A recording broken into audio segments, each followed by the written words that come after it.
Thank you, Panina, so much for inviting me, and I want to thank my fellow readers for coming from faraway places and making me feel local coming from New Hampshire. I guess I'm one of the closest. And so I'm going to read, I have a book, Understories, as Panina mentioned, but I'm going to read something that is really new. Only one person has seen it. He's here. And so if this doesn't work out, come and talk to me, and we'll pull him aside, because he's given me the green light to read this. It's so new that it doesn't even have a title yet. It's Chills 6.1.doc. So, it's recent stuff. And I'm just going to be reading you parts of it, so it should, sort of leave you with a profound, transcendent sense of dissatisfaction. So if you're feeling that, you're right, we're on the same page. We are one. Between the years of 1982 and 2007, Leonard Dahl had gotten chills while composing exactly 11 times. He knew this with such indelible precision because there wasn't a single one of those instances that he couldn't still conjure down to the last detail. He could still pull glutamate out of the air from 25 years ago on a date with a woman whose name evaded him, though he remembered her looking fantastic in a scarf. He could recall the splotch of sweet and sour sauce on her placemat and the blue fish in the gurgling tank. Only afterward had it occurred to him how awkward it must have been for her to have to return from the bathroom and sit there and refrain from drumming her fingers. He'd been polite about it. While he scrawled the notes around the year of the rat, as if the rat was delivering an aria. The chills had come without warning. Convenience be damned. He'd leapt from more than one shower and freaked out a roommate, his penis flapping and water tumbling off him in his lunge to get a melody down somewhere on paper or on the Radio Shack cassette recorder, indestructible as an airplane's black box. The net good the chills had brought him far outweighed the bills that landlords had levied for tiles that curled like skateboarders' ramps and floor rot, and made up for the girlfriends he'd driven away. His music would endure. But then the N train had screeched to a short stop somewhere between Prince and Canal. He'd swear later they'd gone backward somehow. Whipped around, he'd felt his head torque and smack against something, and next, rubber and grime and blood commingling on his tongue. He'd lain there for time, indeterminate then, his head crescendoing and decrescendoing through all the moon's phases, until mouths and languages began filtering back in one at a time. First Spanish, and then some Asian language, and eventually, in walkie-talkie crackle and police voices, English. He didn't remember the journey back to daylight, like some Orpheus who'd blocked out the whole Eurydice business. He opened his eyes to the shoddily rendered landscape on the wall at NYU Medical Center that only became tolerable every time his meds kicked back in.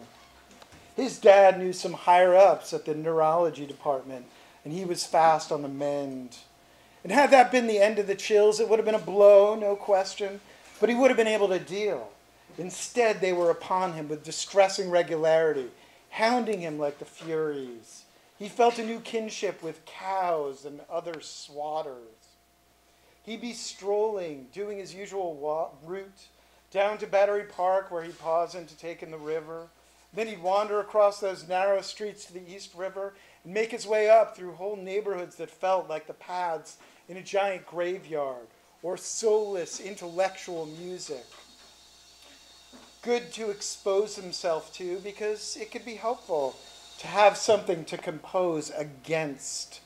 A fresh corpse in the room, he found, made for a better requiem. Next, he'd swoop back through the Lower East Side and Alphabet City, making a pit stop at Café Leova for a borscht and a cup of black tea that he drank without disturbing the bag, stealing as many glances as he could get away with at the rose-cheeked Moldovan girl who seemed to work there around the clock or was one of triplets. Throughout the walk, he'd be humming and trilling away as always, but unlike on walks past, the chills were there with him, an unwanted companion. And at first he fell for them, drawing his staved notebook and pen forth from his pocket, only to realize that what he was hearing was some washing machine or a car alarm, or worst, some saccharine blather from a car, always with out-of-state plates.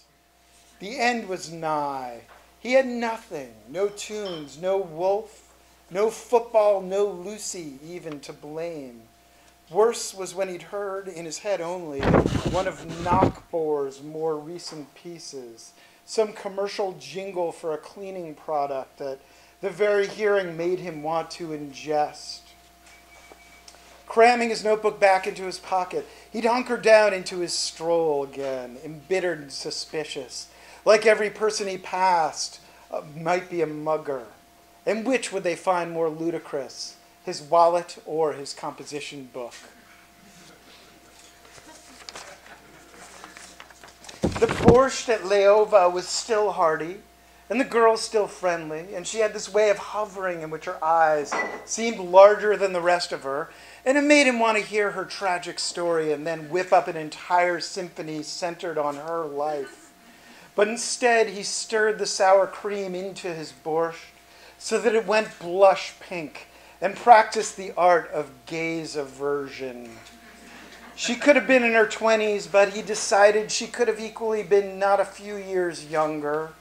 And hitching her star to the wagon of an obscure composer who'd penned one irksomely catchy marching band number and was still milking that teat years later was probably not in either of their cards. As far as he was concerned, only Johannes Knockbore in his generation had once been his equal, not to mention the only human being as loyal to him as the Chills. Whoever had put them together in the same dorm room in their freshman year, they decided, was either a genius who wanted to push them neck and neck to greater and greater feats, or else some sick prankster who wanted to teach them, wanted to watch them drive one another batty. Their room was a study in contrasts. Dolls shit everywhere, while Knockbore's side could have almost passed for unoccupied. Knockbore would sit there composing at his desk in his neat calligraphic hand, while Dahl would scrawl on any available surface, a carton of cinnamon Pop-Tarts, the wall above his mattress. Knockbore actually made use of his closet for clothes. Hanging there were all of the t-shirts from all of the music camps he'd gone to, Hartford Harmony, Interlaken, while Dahl was working at his dad's factory alongside Chinese immigrants. Sometimes when Knockbore was in class, Dahl would slip into the closet and try on those t-shirts like they were Brooks Brothers suits. The Bach Festival with its chirping chickens, musical notes spelling out the name of the camp. And he wondered if Knockbore ever suspected. So diligently had they abided over the decades by the ironclad rule that they'd established for themselves that year that they might as well have been shaggy, sheepish freshmen well into their 40s. Dahl with the deep-set eyes from Red Hook, Knockbore doing everything he could to cover up that he was from one of the posher parts of Stamford, Connecticut. Middle C, Dahl called him, partly a reference to the letter in the middle of his home state and partly a pure jab. The rule was this: they could talk about anything, absolutely anything under the sun except music. The rule came about in the glimmer of a morning light in which they found that they'd stayed up till dawn, arguing some arcane point without resolution. To an outside observer, they were just splitting hairs, goading each other on. That's what Maudsley would have said, pounding on their walls in the dead of night. A pre-med, getting in his last bong hits while he still could.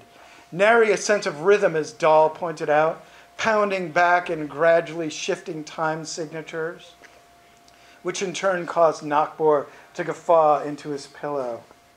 If they forbade themselves to talk music, what else was there? Plenty of other fertile subject matter. June Finkner and Letitia Jablowski, among others. whether they were sleeping with classmates or professors and professors themselves, but only about their beards and their blazers and slum gullions of sweat, their crazed mannerisms, not about music. Later, when Nakbor went all Jesus-y for a while, his father was a minister, they talked about God. 7 or 8 years after they graduated, Nakbor was visiting him at his apartment in New York. And they were drinking heavily early in the evening while waiting for pierogi to boil. After a few shots, Nakbor brought up one of their contemporaries who just started to achieve widespread acclaim.